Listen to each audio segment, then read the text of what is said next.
Desejo, em primeiro lugar, cumprimentar o professor Pierpaolo Bottini por sua intervenção judiciosa, plena e de elementos técnicos científicos que nos conduzem à reflexão a respeito desse direito fundamental fascinante que é a liberdade de cátedra. Parabéns. Quero cumprimentar o diretor-geral da nossa escola, Paulo Conê, secretário de Planejamento, Carlos Vinícius, a ex-diretora-geral aqui, prestigiando com a sua presença, Daniela Varandas. Cumprimentar todos que nos assistem aqui, os presentes e os que estão nos assistindo pelo sistema de televisão aqui da Escola Superior do Ministério Público e dizer a todos vocês que trata-se de saber inicialmente que o ser humano se perdeu. Ortega y Gasset, no seu livro A Desumanização da Arte, refere: o ser humano se perdeu. O ser humano se desumanizou. E a partir da constatação da desumanização do próprio ser humano, que advém de guerras de conquista, que advém de opressão, que advém de intolerância, a partir dessa constatação se pode abrir a porta para a discussão de um tema tão delicado quanto é a liberdade de cátedra. E essa desumanização que decorre da opressão, da intolerância, é uma desumanização que decorre também da ausência de reverência a princípios democráticos dentro da escola. Essa é uma escola que reverencia princípios democráticos. Essa é uma escola que abre a possibilidade de apresentação de todos os pontos de vista a respeito de todas as questões, sejam as mais controvertidas que forem, no tocante aos candentes temas que circundam a colisão de direitos fundamentais na atualidade. E não poderia ser diferente, porque no trato do direito fundamental à educação, como bem trouxe aqui o professor Pierpaolo, a liberdade de cátedra, ela avança como um direito fundamental singularíssimo, no qual se percebe uma relação necessariamente dialética entre quem ensina e quem aprende, fazendo com que não se possa, e aqui adiro inteiramente a essa conclusão a respeito da impossibilidade de se certificar uma neutralidade axiológica, o que corresponde a uma neutralidade ideológica de quem ensina no campo das relações educacionais. Não se pode propugnar a respeito de neutralidade ideológica no tocante à educação, e vou mais adiante para dizer que no tocante a qualquer ação humana. Ali onde existirem seres humanos em relacionamento com outros seres humanos, estaremos diante da atávica necessidade de reconhecer a presença de valores, a presença de ideologia, não podendo propriamente delimitar num único conceito que venha a ser ideologia, visto que as ciências sociais apresentam no mínimo 2 dezenas de conceitos para a ideologia. Mas o que nós precisamos saber é que se trata de buscar a humanização do humano através da educação. E aqui eu me recordo de uma passagem do livro já clássico de Olivier Reboul, Filosofia da Educação, no qual ele constata a existência de um caso que ocorreu na Índia em 1920, conhecido como o caso das crianças selvagens. Aqueles que estudam educação sabem exatamente o caso que eu estou referindo. É o caso das crianças Alama e Calama, presumivelmente com 2 e 8 anos de idade, que foram encontradas em um covil de lobos.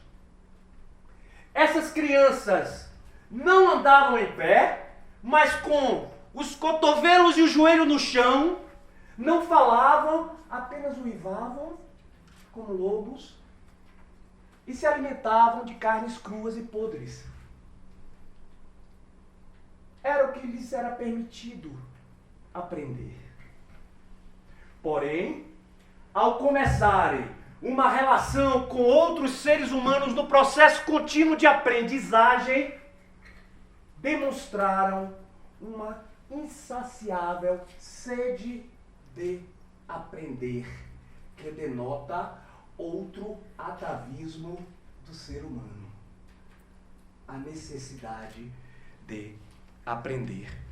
De sorte que eu gostaria inicialmente de destacar que, para compreendermos essa liberdade de cátedra, é necessário reconhecer a ingente necessidade de análise transdisciplinar dessa questão que circunda a liberdade de cátedra. Eu costumo dizer aos meus alunos lá da Universidade de Brasília, aqui cumprimento a professora Ela, minha colega da Universidade de Brasília,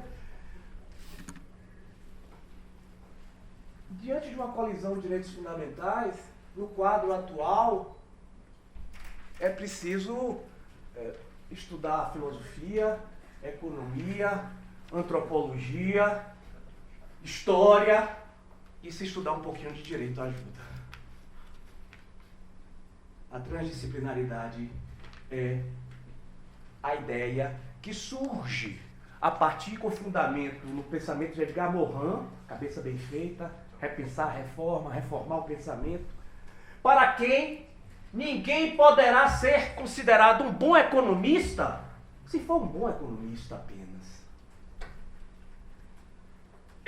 Por isso, meus amigos e minhas amigas, liberdade de cátedra é algo que transcende os muros e as lindes do direito e fazem com que todos nós venhamos a olhar, abrir a janela do mundo circundante como se faz e se determina, inclusive no campo da interpretação constitucional. Canutilho refere que a Constituição é o estatuto jurídico do fenômeno político, para fazer com que essa Constituição seja vista a partir com fundamento da realidade, não para sobrelevar a realidade, mas também para não ser por ela sobrelevada.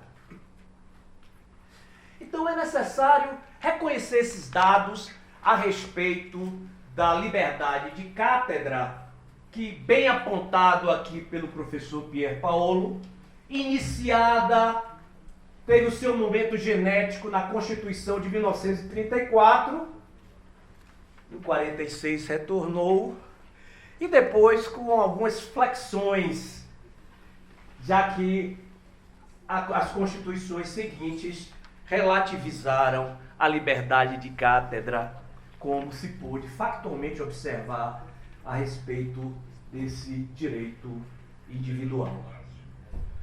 Você leu o meu artigo de ontem aí no Exercício da liberdade de cátedra. Pensei que ia sair. É sobre o debate.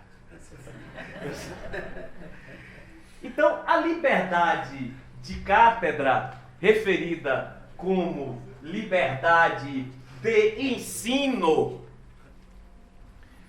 ela precisa ser compreendida dentro do contexto no qual ela se insere.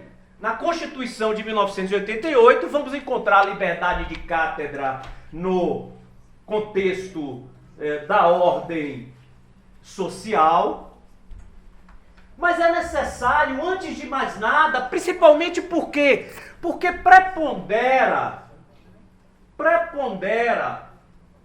uma desconfortável, eu diria desconfortável, porque se trata de uma realmente desconfortável antinomia, antítese a respeito dos limites que podem ser opostos ao exercício desse direito individual à liberdade de cátedra. Falo precisamente das questões que se relacionam à escola com ou escola sem partido.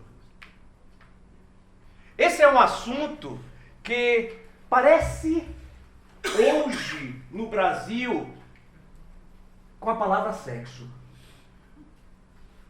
Se você, um professor meu, mestre em retórica, dizia assim: se você estiver diante de uma plateia pouco interessada no que você está falando, você fala assim: sexo. E aí teremos o interesse imediatamente manifestado. E essa palavra sexo, assim como a palavra liberdade de cátedra, comporta ambiguidades. Eu me recordo, aconteceu comigo. As minhas filhas, professor Pierre, Paulo, eram ainda pequenas e nós começamos a receber assim, algumas perguntas desconcertantes em casa: de onde vim, para onde vou, como é que eu nasci. E pais não se preparam para perguntas desconcertantes como essas. E essas perguntas foram generalizadas dentro da escola e a diretora então resolveu contratar uma psicoterapeuta que veio lá fazer uma palestra. E ela disse assim: olha, quando o seu filho ou sua filha lhe perguntar alguma coisa que você considera desconcertante, devolva a pergunta. O que é que você acha que é isso, minha filha? E ela disse por quê? Porque teve uma menina que chegou na casa de um pai, de uma mãe, uma certa hora, perguntou: paiinho, baiana, seguramente, o que é sexo? Ele então respondeu: sexo, minha filha, é algo que você vai conhecer lá por volta dos 25 anos de idade. E somente após o casamento. Ela então, perplexa diante daquilo, porque não estava entendendo nada, disse, franziu a testa e disse: minha filhinha, você não está entendendo nada? Aí ela disse: não, pai, é porque eu recebi esse papel aqui da escola que tem assim, ó, nome do pai, da mãe, sexo. Era só para saber se era menino ou menina. Então devolva a pergunta como forma de obter a correta visualização da mundividência. E é isso que acontece no campo da interpretação jurídica. Estamos diante de um direito cuja amplitude ou os limites ainda não foram corretamente compreendidos por uma civilização que ainda não é democraticamente consolidada, porque nós temos pouco tempo de democracia, de vivência democrática formalmente consolidada, temos muito pouco. Temos 400 anos de autocracia, temos 100 anos de democracia aproximadamente. E esse modo de conformar o ordenamento jurídico se transporta também para o modo de interpretar o ordenamento jurídico. E é por isso que persiste uma, como disse, desconfortável interpretação da liberdade de cátedra, especialmente quando se cogita da ideia de escola sem partido ou escola com partido. Mas é necessário, para se afastar dessa hesitação, vamos buscar algum fundamento, por exemplo, na teoria dos direitos fundamentais. O que a teoria dos direitos fundamentais pode nos auxiliar em tema de encontro de uma solução minimamente adequada sob o prisma constitucional a respeito dos limites eventualmente exercitáveis em tema de liberdade de cátedra? E no contexto da teoria dos direitos fundamentais, nós vamos encontrar uma outra teoria muitíssimo interessante, que é a teoria dos limites imanentes dos direitos fundamentais. Muito bem lecionada pelo professor Paulo Gonet em seu livro e em suas aulas. Essa teoria dos limites imanentes dos direitos fundamentais significa simplesmente o seguinte: todo direito fundamental possui um limite, ainda que ele não promane explicitamente do sistema do direito positivo. Todo direito fundamental possui um limite.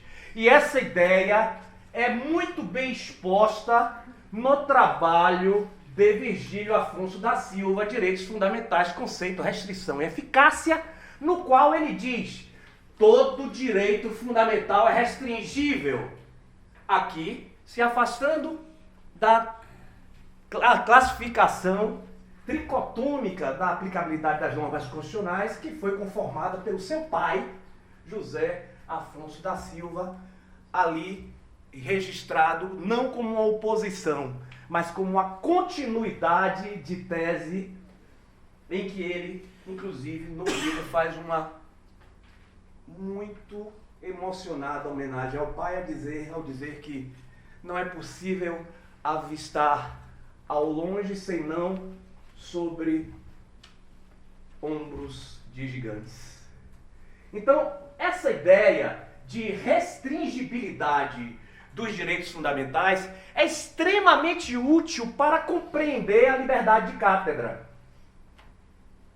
Porque se é verdade que existe o direito individual, ou melhor, o direito fundamental, com fundamentalidade material, não é um direito formalmente fundamental, porque o formalmente fundamental ele fica no artigo 5º a 17 da Constituição. Tudo mais, esteja fora do artigo 5º ou 17, ou até mesmo em sede de legislação ordinária, é direito materialmente fundamental. Então, essa liberdade de cátedra, que é um direito materialmente fundamental, precisa ser compreendido à luz da teoria dos limites imanentes, que estabelece que todo direito fundamental está envolto em uma necessária carga de restringibilidade. Ou seja, todo direito fundamental é restringível, podendo variar essa carga restritiva a depender do lugar, a depender de quem, ou a depender de quando esse direito é exercitado. Um exemplo clássico que se pode referir a respeito dessa carga de restringibilidade é o exercício do direito de reunião. O exercício do direito de reunião, que é o exercício de uma manifestação pública de caráter religioso, de caráter artístico ou de caráter político em local público ou aberto ao público, conforme a Constituição determina. É evidente que o exercício desse direito numa avenida não terá a mesma carga de restrição que é o exercício desse direito num shopping center. Quem aqui não ficou sabendo dos famosos rolezinhos que aconteceu na periferia de São Paulo e que configura nada mais, nada menos que direito de reunião? É um direito de reunião cuja carga de restringibilidade foi mais elevada em virtude do lugar, do local onde esse direito era exercitado. Então é necessário reconhecer que para a liberdade de cátedra, para a liberdade docente, para a liberdade de ensino, irá incidir uma maior carga restritiva ou uma menor carga restritiva quanto ao exercício desse direito, a depender do lugar, a depender de quem e a depender de quando esse direito é exercitado. Evidentemente, se sou professor de uma universidade pública, as contenções que possam ser realizadas em tema de exercício da liberdade de cátedra são significativamente menores do que aquelas contenções que porventura possam ser dirigidas ao professor de religião de uma entidade educacional de caráter confessional. Ou alguém aqui poderia justificar, minha cara Sandra Lia, alguém aqui poderia justificar o comportamento de um professor que professa ideias ateístas sendo empregado de uma faculdade com princípios religiosos incorporados à sua finalidade institucional? Porque a própria Constituição, que ao fixar a liberdade de cátedra no artigo 206, inciso número 2, a liberdade de ensinar, é a própria Constituição que fixa também como direito fundamental a liberdade de aprender. E não são poucas as decisões de tribunais estrangeiros, e aqui registro a Corte Constitucional Federal Alemã, o Tribunal Constitucional Espanhol, a Suprema Corte dos Estados Unidos e a Corte Europeia de Direitos Humanos.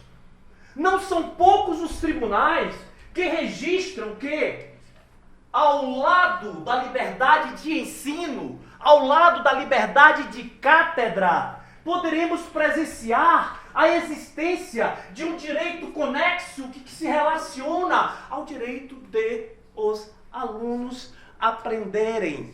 E com uma particularidade, uma singularidade, é que os alunos, diferentemente dos professores, não têm o poder de escolher o que vão aprender.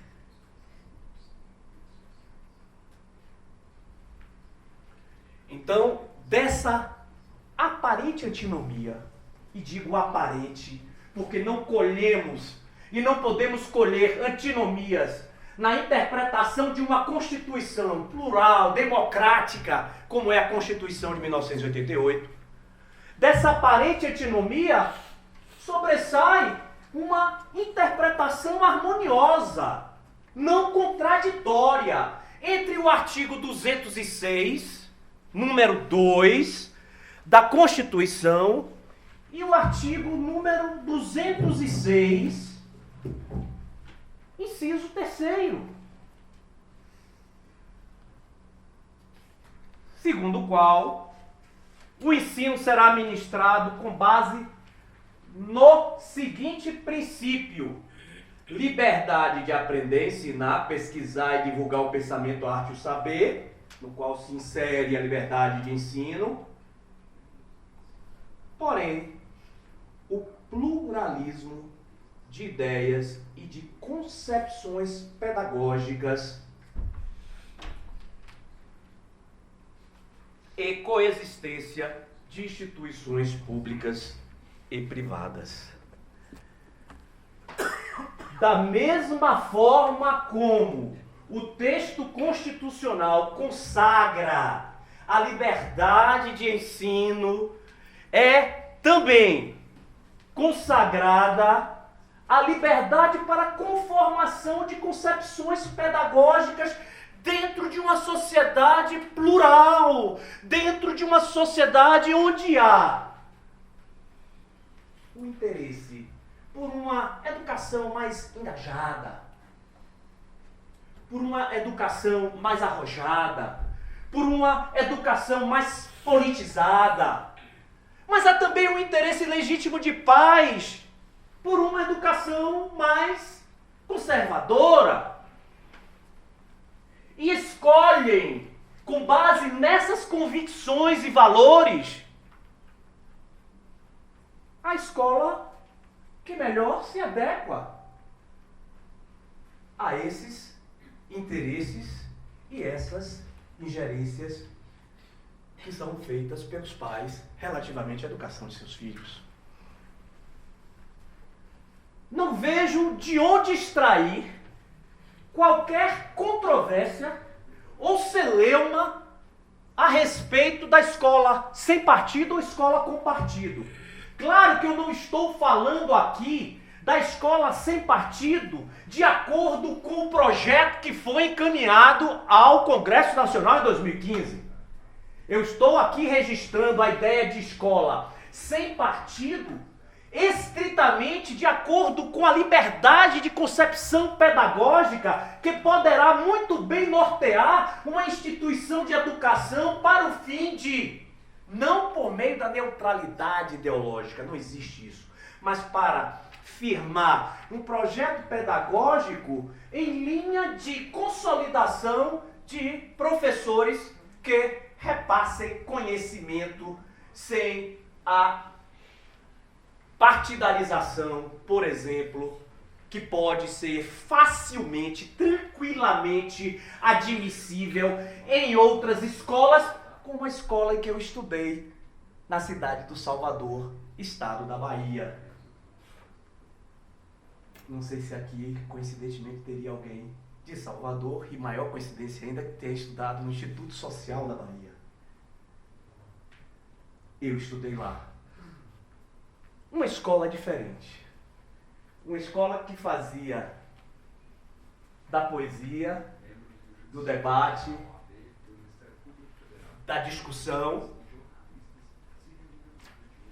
a forma mais genuína de formar. Pois a educação, segundo a concepção pedagógica daquela escola, a educação não se reduzia à informação, mas sobretudo à formação. Outros, entretanto, que pretendiam uma formação educacional dos seus filhos mais estritamente relacionada ao repasse do conhecimento, escolhiam, por exemplo, o Colégio Antônio Vieira.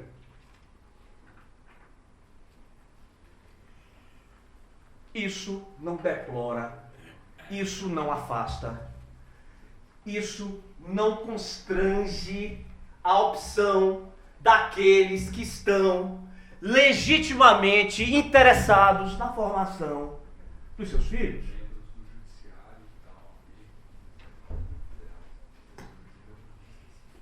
E é por essa razão que eu também considerei importante trazer para vocês, porque já fiz referência a essas decisões,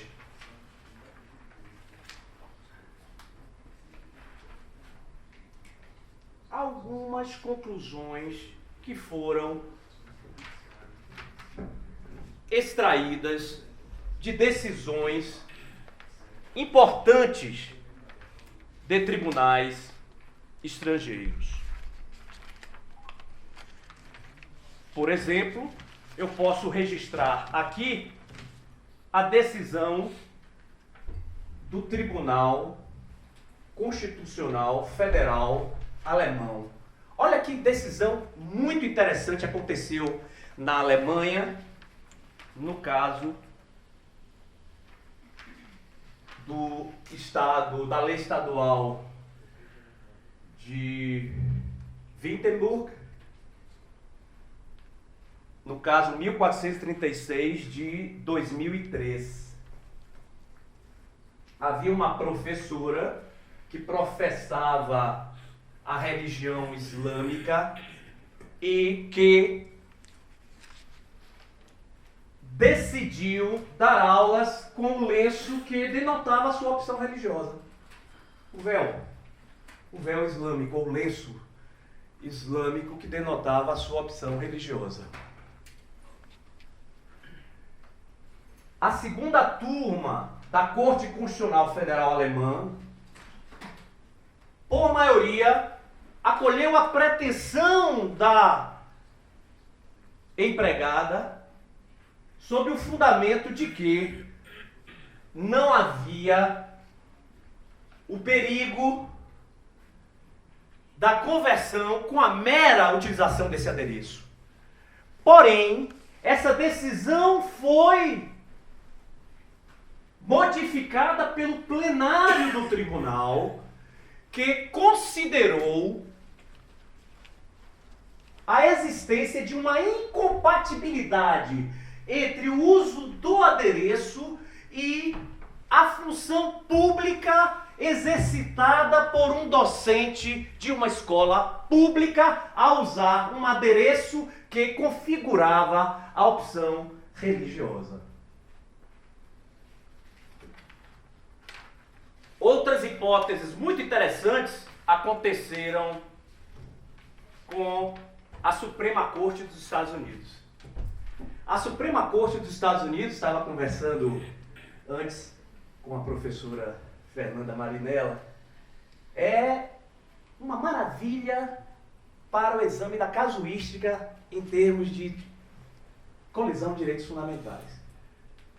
E no caso de liberdade de cátedra, não foge a essa circunstância, porque há diversas decisões muito interessantes e que devem ser utilizadas por outros tribunais, numa visão adotada pelo professor Marcelo Neves de transconstitucionalismo, aprendizado recíproco que é provocado através de decisões constitucionais de cortes de estados distintos. E muitas decisões da Suprema Corte a respeito de convicções religiosas, no caso de Edwards versus California University of Pennsylvania, nesse caso, a empregada não obteve a chancela de sua opção religiosa, tendo em vista que o tribunal considerou não proporcional, desarrazoada a pretensão de, numa escola pública, haver um magistério de aulas de acordo com convicções a respeito de determinada fé religiosa. Até com relação a uma questão interessante sobre mudança de nota, que é nós, professores de universidades públicas ou privadas, estamos sempre e invariavelmente acossados pela pretensão de alunos que desejam a mudança de notas, posto que sempre injustiçados pela nossa rigorosíssima correção. E a Suprema Corte dos Estados Unidos examinou um caso de mudança de nota. No caso Barat versus Isibor, em 1983. E a Corte decidiu o seguinte: a administração da escola não tem o direito de exigir ao professor que mude a nota, posto que isso representa exercício da liberdade de cátedra. Na medida que o professor, ao emitir uma avaliação, uma nota, ele está simbolicamente traduzindo e enviando ao aluno uma mensagem. Você foi bem, você não foi tão bem, ou você foi muito mal. E essa mensagem é sumamente importante para o processo de educação. Eu me lembro que eu escrevi um livro, ou pelo menos eu achava que era um livro. Meu primeiro livro chamava-se Direito do Trabalho e Revisão Constitucional, lá pelos idos de 1991. E eu andava com aquele livro para cima e para baixo e entregava a todas as pessoas que eu conhecia e que não conhecia também. E participei, tinha acabado de ingressar no Ministério Público do Trabalho, participei de um evento em Goiânia, segundo ou terceiro Congresso Goiano de Direito do Trabalho, e lá eu, claro, com dezenas de livros daqueles distribuindo para todos os maiores juristas do Brasil, que coragem. entreguei esse livro para Arion Sayão Romita, meu grande mestre Arion Sayão Romita. Ele virou-se para mim, isso eu entreguei à noite, e disse, olha, eu vou ler e amanhã eu lhe dou faço uma análise do seu livro e amanhã eu converso com você. Pois bem, no outro dia, pela manhã, ele estava sentado tomando café sozinho, quando eu passei, sente aqui comigo, meu filho, vamos conversar. Ali foi a minha desgraça. A primeira coisa que ele disse foi, você chama aquilo que você escreveu de livro? Você apresenta propostas para uma revisão constitucional que em nada interessam ao quadro atual. Não trouxe jurisprudência, não trouxe a doutrina estrangeira. Eu recolhi meus livros e não mais entreguei a ninguém naquele congresso. E no ano seguinte eu estava me habilitando ao mestrado em Direito Constitucional, assim como fui colega lá da professora, da colega Sandra Lia, que também obteve o título de mestre pela PUC de São Paulo. Depois obtive o doutorado, tudo a partir com fundamento no exercício de uma liberdade, aqui um direito de opinião, posto que considero que cada direito individual possui a sua singularidade, especificidade e autonomia, teríamos a liberdade de cátedra, exercitável exclusivamente pelo professor, ao passo que a liberdade de expressão artística, política, cultural, ao passo que a liberdade de manifestação de pensamento, também chamado de direito de opinião, são comumente exercitáveis, conquanto o professor seja alguém tão singular na nossa vida que é capaz de exercitar muitos direitos individuais no momento em que está em sala de aula. É o que Canotilho chama de concorrência de direitos fundamentais. Ou seja, exercício harmonioso de diversos direitos fundamentais mediante uma única ação. Basicamente o que acabei de fazer, basicamente o que o professor Pier Paolo Bottini acabou de fazer também. Exercício do direito de opinião, exercício da liberdade de expressão, exercício da liberdade de cátedra, conformada por uma mundividência técnico-científica, sob pena de se não considerar liberdade de cátedra. Sorte que, talvez, numa sociedade incipientemente democrática, talvez numa civilização jovialmente democrática, talvez numa coletividade pifiamente democrática, cogitar de exercício harmonioso da liberdade de cátedra, permitindo-se escola sem partido e escola com partido, seja algo intangível. Porém, é preciso sonhar com o intangível. É preciso imaginar que as utopias se transformam em realidades. Como diria Mário Quintana, o fato de as estrelas estarem distantes não é motivo para não querê-las. Que tristes os caminhos se não fora a mágica presença delas, as estrelas. Muito obrigado por todos. Até semana.